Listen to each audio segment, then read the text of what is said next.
ఓట్లు వస్తున్నాయంటే పార్టీల నడుమ పొత్తులు ఒడుస్తుంటే ఓట్లు అయిపోయినాక అదే పొత్తు ఉంటే ఉండొచ్చు, చెడితే చెడొచ్చు.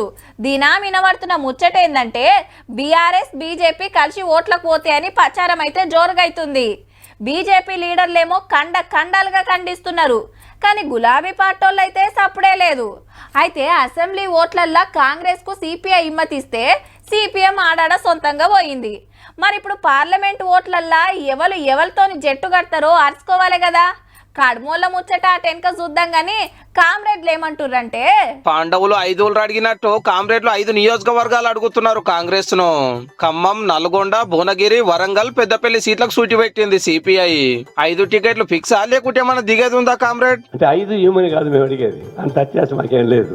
ఒక్కటన్నా ఇవ్వండి అన్న. పంచపాండవులు అడిగారే, మాకు ఒక 5 ఊళ్ళన్నా ఇవ్వండి మాకని చెప్పేసి, అట్లా మాకు ఒక్కటన్నా ఇవ్వండి అని అడుగుతున్నాం. ఒక్కటి ఇచ్చినా చాలట.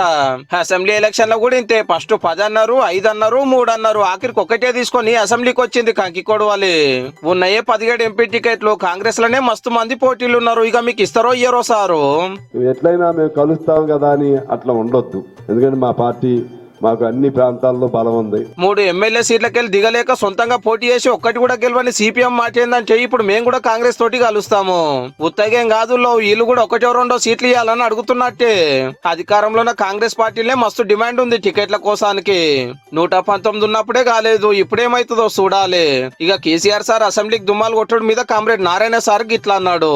అంటే ముఖ్యమంత్రిగా ఉంటేనే అసెంబ్లీకి పోతావా? ప్రతిపక్ష నాయకుడు అసెంబ్లీకి పోవా? జీతాలు తీసుకుంటాం, హోదా అనిపిస్తాం, పంది కుక్కలాగా తింటాం, ఫామ్ హౌస్లో పడుకుంటాం, అసెంబ్లీకి పోవా?